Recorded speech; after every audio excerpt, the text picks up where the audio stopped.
Annyeonghaseyo Yorobun. Sebelum mulai, pastikan kalau kalian sudah menonton ringkasan episode sebelumnya ya. Agar penyampaian cerita lebih jelas, berikut kami perlihatkan daftar pemain yang terlibat sepanjang episode ini. Selain itu, jangan lupa subscribe dan pencet lonceng buat tahu updatean sinopsis film atau serial lainnya. Like dan komennya juga jangan lupa.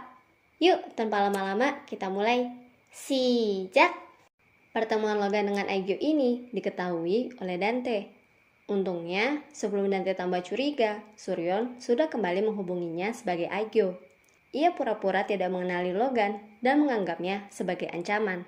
Karena Logan tahu mereka mendapatkan informasi pembangunan distrik Chonsu dari orang dalam, alias dari Jungduman, yang dalam episode sebelumnya ada dalam album foto Aegyo yang asli. Jadi penasaran gak sih sebenarnya Jungduman itu siapa sih? Dante menyuruh anak buahnya membawa Logan ke gudang untuk memberinya pelajaran. Tapi Logan berhasil kabur dan malah kembali mendatangi Suryon. Ia mempertanyakan apa rencana Suryon dan dengan gamblang menunjukkan perasaannya. Namun Suryon malah menanggapinya dengan dingin. Ia meminta Logan untuk menyembunyikan identitasnya dan tidak lagi terlibat. Setidaknya sampai seluruh rencananya sebagai Na-Aegyo selesai. Setelahnya, Dante kembali ke Villa Aegyo untuk membahas hasil pelelangan. Ia sempat tidak setuju karena Aegyo membeli tanah tersebut dengan harga yang sangat tinggi. Uang dari mana coba? Tapi Aegyo berhasil meyakinkannya. Masalah uang kan ada Sojin. Dante tinggal memerasnya saja, gampang kan? Kebetulan mereka sempat kembali membahas Logan dan Dante emosi banget sampai membanting gelas. Saat Suryon mau membersihkan pecahan gelas ini, ia malah menemukan pintu rahasia menuju ruang bawah tanah, menggunakan kunci dari peti Aegyo yang ia temukan sebelumnya. Kita balik ke sosok pasien di rumah sakit ya. Ternyata betul nih Cinggu, dia adalah Rona. Sokun terkejut sekali saat menerima telepon dari Rona dan langsung bergegas menemuinya. Wah, kapal Sukro gak jadi karam nih Cinggu.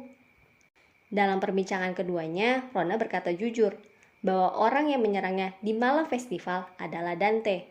Sokun geram sekali. Ia hendak menuju Dante dengan tatapan penuh amarah saat tiba-tiba Suryon muncul di hadapannya. Rupanya Suryonlah penyelamat Rona. Pertemuan ibu anak ini sukses bikin haru banget deh Cinggu. Seneng ya. Akhirnya, Sokun bisa kembali bertemu dengan dua sosok wanita yang sempat pergi meninggalkannya. Yuni dan Logan bertemu. Mereka membahas keinginan Sojin untuk ikut bekerja sama dan masalah pelelangan. Yuni tampaknya tidak setuju untuk melepaskan tanah tersebut dengan mudah, tapi Logan meyakinkan bahwa ia sudah punya rencana. Padahal sih belum. Dia kan hanya mendukung rencana entah apa yang Suryon susun. Scene berganti memperlihatkan Suryon dan Yuni yang bertemu untuk tanda tangan jual beli tanah. Di sana, sebagai Aegyo, Suryon mengajak Yuni bekerja sama untuk menjatuhkan Judante. Awalnya sih Yuni tidak percaya, sampai akhirnya Aegyo memberikan kalung unbil pada Yuni dan mengatakan sesuatu yang pernah Suryon ucapkan kepadanya dulu. Sepertinya sih kode agar Yuni mengenalinya. Betul saja, Yuni langsung sadar kalau Aegyo adalah Suryon. Tapi saat Yuni mengejarnya, Suryon langsung pergi. Kita pun diperlihatkan kilas balik Suryon di hari kematiannya dulu. Saat Suryon bersiap pergi ke luar negeri dengan Logan, ia menerima telepon dari Yang Mi-ok. Di dalam perjalanan menuju penthouse, ia dihentikan oleh sosok Aegyo. Keduanya ternyata sudah saling kenal. Aegyo bersikeras agar dia saja yang pergi ke penthouse untuk mengecek keadaan si kembar. Padahal menurut cerita Logan, Aegyo sebenarnya sudah tahu rencana Dante untuk menghabisi Suryon. Suryon sih iya-iya saja tanpa tahu menau. Keduanya pun bertukar identitas. Sebelum berpisah, Suryon memberikan paspor dan visanya kepada Aegyo. Ia menyuruh Aegyo pergi ke Amerika bersama Logan. Di sisi lain, Aegyo justru meminta sesuatu pada Suryon, bahwa jika sesuatu terjadi padanya, Suryon harus terus berjalan maju dan tidak melihat ke belakang. Dari sini sebenarnya kelihatan sekali ya kalau keduanya peduli terhadap satu sama lain dan sama-sama mencintai si kembar. Lalu terjadilah pembunuhan sesuai season pertama kemarin. Dante menyerang Suryon yang ternyata adalah Aegyo. Artinya orang yang Dante bunuh adalah Aegyo. Esoknya Entah kerasukan apa, Sojin jadi bersikap lebih patuh pada Dante. Ia setuju memberikan segala yang Dante pinta, dan Dante senang sekali. Padahal di balik itu, Sojin sepertinya sudah punya rencana nih. Apa ya rencananya bersama Yuni nanti? Scene berganti memperlihatkan agen real estate yang terus melakukan jual beli tanah di distrik Chonsu. Aneh juga ya, kok tanahnya seakan tidak habis-habis dijual. Padahal kan 70% tanah di wilayah tersebut sudah milik Dante. Setelah ditelusuri lebih lanjut, ternyata ada keterlibatan Suryon di sana. Wah, jangan-jangan tanah yang dijual tadi itu sebenarnya milik Dante ya. Tanahnya di distrik tersebut kan semuanya atas nama Aegyo. Ia bisa saja dengan mudah menjualnya. Pembangunan distrik Chonsu resmi diumumkan oleh pemerintah. Semuanya pun bergembira. Yujin, Sang-ah, dan Mari bahkan berpesta saking senangnya. Begitupun dengan Dante. Ia pikir ia sudah jadi bilioner karena 70% tanah di distrik Chonsu adalah miliknya. Tapi tiba-tiba saja Yuni datang. Ia memberikan berkas yang menyatakan kalau pihak Dante membatalkan pembelian tanahnya semalam. Ia pun akhirnya sadar Aegyo telah mengkhianatinya. Dante bergegas pergi mencari Aegyo dengan penuh amarah. Ia bahkan berkata akan membunuh Aegyo saking kesalnya. Dante menahan Aegyo alias Suryon di kantor real estate. Ia pun meluapkan kekesalannya dan menyeret Suryon keluar. Saat kondisi Suryon sudah di ujung tanduk, Logan datang menyelamatkan. Wah, udah kayak pangeran berkuda putih aja nih Logan. Berhubung Aegyo tidak dapat ditemukan, Dante hanya bisa pulang ke rumah sambil misuh-misuh saja. Ia pun minum-minum untuk meluapkan kekesalannya. Scene berganti pada Suryon yang baru saja menerima pesan dari Dante. Aegyo diharuskan datang membawa uang dan menemui Dante di gudang kalau mau diampuni. Suryon pun pergi sesuai arahan Dante. Namun dalam perjalanannya, tiba-tiba saja sebuah mobil menabrak Suryon. Tubuhnya kemudian dibawa masuk ke dalam bagasi mobil dan dikremasi di suatu rumah duka hewan. Sang pelaku yang menggunakan jubah tertutup tersebut memasuki penthouse sesudahnya. Gimana? Sekarang Suryon beneran mati nih. Paginya, pihak kepolisian menggerebek masuk penthouse untuk menangkap Dante. Ia ditangkap sebagai tersangka pembunuhan Aegyo. Dante yang tidak ingat apapun soal kejadian semalam berusaha menyangkal. Ia bahkan meminta Sojin memastikan alibinya. Tapi Sojin malah tidak membantu Dante. Ia kelihatan sekali menikmati scene penangkapan ini. Sojin bahkan kooperatif sekali dengan jalannya investigasi. Memperlihatkan jalan rahasia dari penthouse, memperlihatkan jejak kaki di lantai, ditambah ekspresi-ekspresi penuh sandiwara. Dante tidak bisa berkata apa-apa. Semua bukti secara sempurna mengarah kepadanya. CCTV, pernyataan pemilik gedung krematorium, kesaksian agen kantor real estate, cincin Aegyo di mobilnya, sampai abu kremasi Aegyo yang ditemukan dalam ruang rahasianya. Ditambah lagi ucapan Dante diam-diam Yuni rekam dalam pertemuan terakhir keduanya, kalau dia akan membunuh Aegyo. Dante pun sadar kalau kini ia terjebak dalam rencana Yuni. Tak berhenti di penthouse, para detektif juga menggeledah villa Aegyo. Di sana, mereka menemukan Suryon dan Rona di ruang bawah tanah. Suryon pun mengaku kalau selama ini ia dan Rona dikurung oleh Dante. Wah, mantap banget sih ini rencananya Suryon. Dalam satu malam, ia berhasil mengembalikan keadaan. Fakta bahwa Aegyo sudah mati dan Suryon masih hidup. Barulah kita diperlihatkan rentetan kejadian sebenarnya.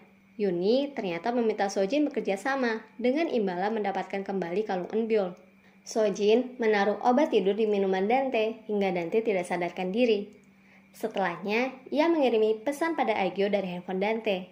Sojin mengemasi barang-barang Dante dan memberikannya pada Yuni, termasuk mobilnya.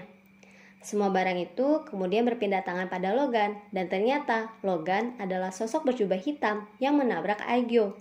Bukan Dante. Suryon juga aman. Setelah selesai, Yuni kembali ke penthouse bersama dengan barang-barang Dante serta abu kremasi Aegyo yang asli. Ia juga mengirimi pesan dari handphone Dante agar pesuruhnya pergi ke gudang, sehingga villa Aegyo kini sepi pengawasan. Suryon kembali ke sana, disusul kedatangan Sokun dan Logan yang membawa Rona, dan keduanya berakhir masuk ke ruang bawah tanah. Di akhir, Yuni menaruh foto-foto Dante dengan Sojin dan menguncinya dari atas, tanpa tahu kalau di dalamnya juga ada Rona. Anehnya, setelah misi Sojin selesai, Yuni tidak langsung memberikan kalung Eunbyul kepadanya. Ia malah memberikan kunci Aegyo sambil menyuruh Sojin untuk mencari sendiri kalung tersebut. Katanya sih, kalung Eunbyul disimpan di salah satu laci di villa milik Dante. Aneh juga ya, kan kalung Eunbyul sebenarnya sudah ada di Yuni. Sojin pun buru-buru pergi ke villa dan mencari ke seluruh penjuru ruangan, tanpa tahu kalau Suryon dan Rona ada di lantai bawah tanahnya. Sojin pun tidak berhasil menemukan laci yang Yuni sebutkan hingga pagi menjelang. Ya iyalah, orang itu kunci ke lantai bawah tanah. Apa ya rencana Yuni sebenarnya? Intinya sih, kalau diperhatikan, Sojin, Yuni, dan Suryon sebenarnya saling bekerja sama. Tapi hanya Suryon saja yang tahu keseluruhan skenarionya. Sojin bekerja sama dengan Yuni tanpa tahu Suryon masih hidup, sedangkan Yuni bekerja sama dengan Suryon tanpa tahu kalau Rona masih hidup. Di rumah sakit, Suryon memberikan pernyataannya pada polisi kalau Dante memalsukan kematiannya, mengurung, memaksa, dan menyiksanya untuk mendapatkan harta kekayaannya. Begitupun dengan Rona. Sambil ditemani Sokhun, ia memberikan pernyataan bahwa orang yang menyerangnya saat festival adalah Dante. Dengan begitu, rampunglah sudah rencana Suryon. Logan akhirnya bisa menemui Suryon sebagai dirinya dan bahkan menciumnya. Wah, Logan kayaknya cinta mati banget nih sama Bunda Dari Cinggu. Sokyung juga akhirnya dapat kembali bertemu dengan ibu yang sangat ia cintai deh. Di sisi lain, kita diperlihatkan kondisi Sojin. Ia yang baru saja merasa lega karena akhirnya bisa terbebas dari kungkungan Dante, harus kembali paranoid setelah tahu kalau Suryon masih hidup. Ia pun akhirnya sadar kalau ternyata orang yang ada di belakang rencananya bersama Yuni adalah Suryon. Artinya dia juga dalam bahaya. Kecurigaan Sojin makin terbukti saat para detektif tiba-tiba menggerebeknya. Ia ditangkap atas tuduhan keterlibatannya dalam kejahatan yang Dante lakukan. Pihak kepolisian rupanya berhasil menemukan bukti bahwa Sojin juga pergi ke villa Dante tadi malam. Ditambah, kunci milik Aegyo dan kalung milik Eunbyul ada di tangannya. Wah, skak mati Sojin. Scene kembali berganti ke Dante. Setelah terus menyangga pertanyaan detektif, Dante akhirnya mulai memahami keadaan. Bahwa Aegyo yang ia temui belakangan bukanlah Aegyo yang ia kenal. Tapi ia tidak bisa menerima kenyataan. Mana mungkin orang yang ia bunuh saat itu adalah Aegyo. Dante kelihatan hancur sekali. Sepertinya ia betul-betul mencintai Aegyo ya. Merasa buntu, Dante mencoba mencari bantuan. Orang pertama yang ia hubungi adalah Jung Duman. Sayangnya teleponnya tersebut diabaikan. Jung Duman ternyata sedang bersama dengan Logan. Dari perbincangan keduanya, kita akhirnya tahu kalau ternyata Jung Doman adalah orang pemerintahan yang berusaha Dante kelabui. Ia menggunakan Aegyo untuk berpura-pura menjadi Suryon dan mendekatinya, sehingga Doman memberinya informasi pembangunan dan membuat bisnis real estate Dante memuncak. Padahal di belakang itu, Doman dan Aegyo sepertinya saling mencintai. Doman sengaja memberikan informasi pembangunan distrik Chonsu agar Aegyo bisa lepas dari Dante. Ia bahkan sudah menyiapkan tempat tinggal untuk Aegyo kabur. Sayangnya, Aegyo tewas. Berhubung dunia tahunya kalau yang meninggal adalah Suryon, ia tidak bisa bertindak. Namun, setelah kondisi yang telah dikoreksi oleh Suryon kini, ia akhirnya bisa membalaskan dendamnya pada Dante. Wah, siap-siap aja ya Dante. Setelah kasus Dante mencuat, Logan beserta kedua orang tuanya juga terpaksa harus menjalani investigasi. Logan pun harus pergi ke Amerika. Tapi tenang aja nih Cinggu, beres masalah di Amerika, Logan janji menemui Suryon lagi kok. Sebelum pergi, Logan menghubungi Bun Hong dan bertanya apa ia juga akan kembali ke Amerika. Tapi anehnya, Bun Hong malah berkata bahwa ia belum memikirkannya. Sikapnya juga mencurigakan. Ia kelihatan terobsesi sekali dengan Eunbyul, sampai-sampai ia menghalangi Eunbyul untuk menemui dan bahkan menghubungi Sojin. Jangan-jangan dia juga punya gangguan mental ya. Creepy banget deh. Sejauh ini tampaknya Penthouse akan berakhir bahagia ya. Orang-orang jahat ditangkap dan orang-orang baik kembali berkumpul. Eits, tunggu dulu, ada satu yang kurang. Keberadaan Yuni tiba-tiba tidak dapat ditemukan. ia masih belum menemui Rona, dan hubungannya dengan Yuncul tampaknya juga sudah karam. Sayang banget ya, padahal Yuni dan Yuncul pernah berjanji akan tetap bersama meskipun rencana balas dendam mereka selesai. Dalam surat terakhirnya pada Yuncul, Yuni memintanya untuk tidak perlu merasa bersalah, karena sejak awal ia memang tidak pernah melukai Rona. Yuni malah berkata, kalaupun ada yang harus disalahkan, itu adalah dirinya, dan ia bersedia menanggung kesalahan tersebut seorang diri.